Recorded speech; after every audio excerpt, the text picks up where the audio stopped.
Hello, everyone. I'm James. Welcome back to Easy English for You. And today I have my wonderful learning partner with me. Alice, would you like to say hello? Hi, everyone. I'm Alice, and I'm so excited to be here today. Before we dive in, I want to give a huge shout out to our new membership family members. Thank you so much, Karthik Kumar UQ4X and Mia Amore CO2WC, for joining us and supporting this channel. Your support means the world to us. All right, Alice, let's do a quick review. Last time, we talked about why your English seems to reset every Monday. How did you apply that this week? Well, I tried to speak English every single day, even just talking to myself. By Thursday, I noticed I wasn't pausing as much. But sometimes I still feel like my words don't sound natural.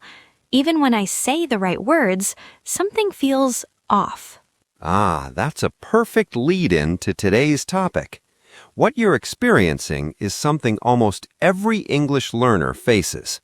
The missing piece isn't more vocabulary or more grammar.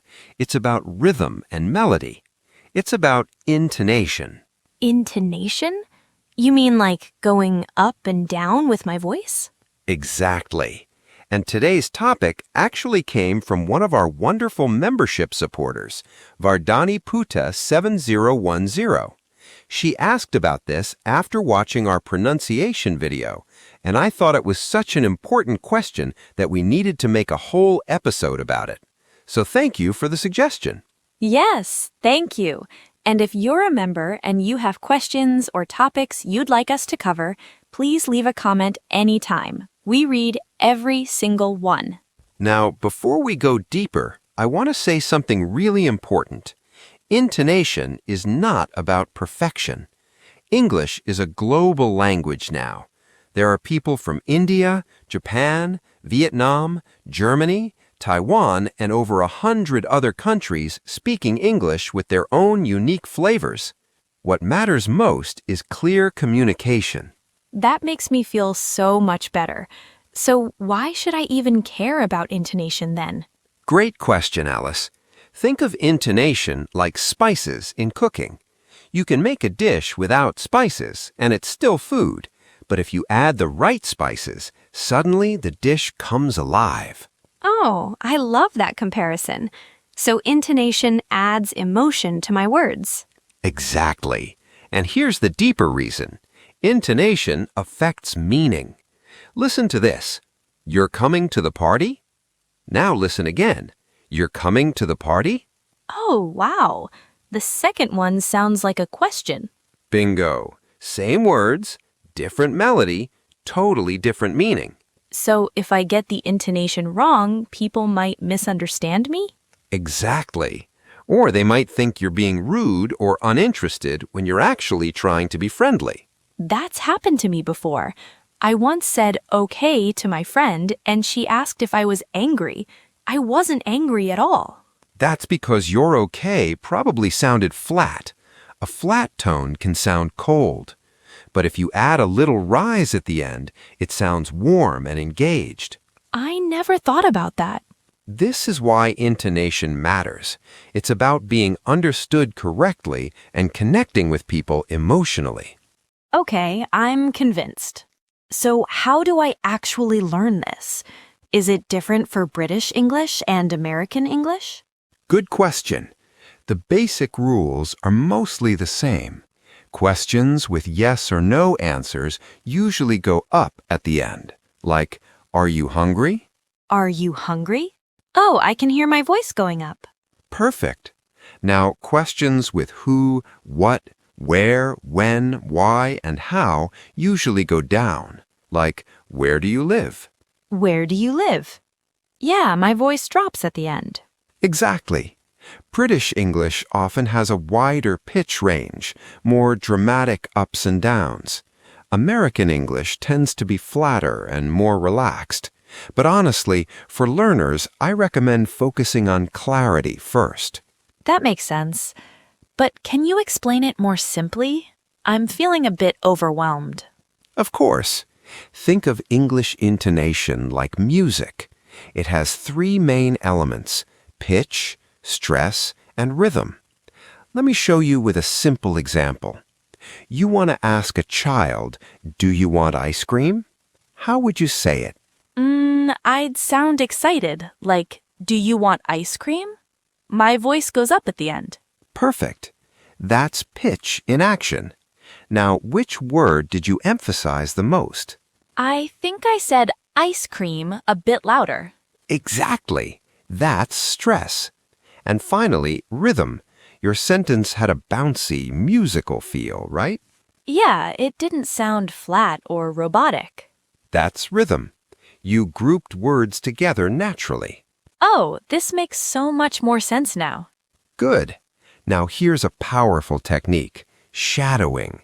You listen to a native speaker and repeat exactly what they say, copying their intonation, stress, and rhythm.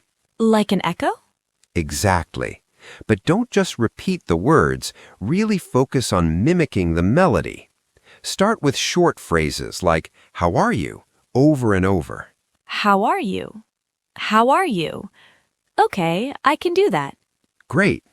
Now let's talk about chunks. Native speakers don't say, "I, pause, am, pause, going, pause, to, pause, the, pause, store." They say, "I'm going to the store," all together as one smooth chunk. Oh, that's why they sound so fast. Exactly. Pick common phrases like, "I don't know. That's interesting. Let me think about it." Practice saying them as one smooth chunk. I don't know. That's interesting. Let me think about it. Oh, this feels different already. Awesome. Now let's add emotion. Say, "I don't know," as if you're genuinely confused. I don't know. My voice went up. Perfect. Now say it as if you're frustrated. I don't know. Wow, it sounds so different. That's the power of intonation, Alice. It's not just what you say, it's how you say it. This is so helpful, James. I feel like I've been speaking English in black and white, and now I'm learning to add color. That's beautiful. And here's one more tip. Pay attention to pauses. Native speakers pause at natural breakpoints. Try this. "I love learning English because it opens so many doors." I love learning English because it opens so many doors. Oh, I can feel my voice dipping at English and then going down at doors. Perfect. Now, I want to ask our listeners something.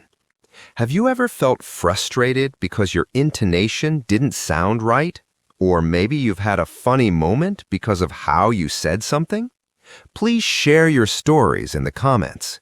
Yes, please share. I know I'm not the only one with embarrassing English moments. Now, Alice, let's practice a real scenario. Imagine you're at a coffee shop. The barista asks, "What would you like to order?" How would you respond? I want a coffee? Wait, that sounds too flat, doesn't it? Try saying, "I'd like a coffee, please." Notice how "I'd like" flows smoothly and "please" has a gentle tone. I'd like a coffee, please. Oh, that sounds so much friendlier. Exactly. Now the barista asks, "Would you like that hot or iced?" I'd like it hot, please. Close, but native speakers would probably say, "Hot, please." Try it. Hot, please. Oh, that's so simple. Yes, and that's the beauty of intonation. It makes even simple phrases sound natural and confident. Okay, let me summarize. First, intonation is about pitch, stress, and rhythm. Second, I should practice shadowing and focus on chunking phrases together. Third, I need to adjust my tone depending on the situation. And pauses are important too. Did I get everything? Alice, that was excellent. I'd just add one thing. Be patient with yourself. Mastering intonation takes time. Thank you, James. I feel so motivated to practice now. And speaking of practice, let me give you a sneak peek of what's coming next. We're going to talk about why, after the age of 35, focusing too much on grammar can actually become your enemy. Wait, really? That sounds so interesting. So, if you have thoughts or questions about grammar and age, leave them in the comments. And if you're enjoying this content, consider joining our membership. Members get exclusive PDF summaries of every episode. Oh, yes, I love those PDFs. They're so easy to reference whenever I need a quick refresher. We also want to say thank you to everyone who has subscribed and hit the like button. Thank you so much for watching and learning with us today. Keep listening to this episode multiple times and practice the techniques we shared. Thanks for watching, and as always, keep going and keep growing.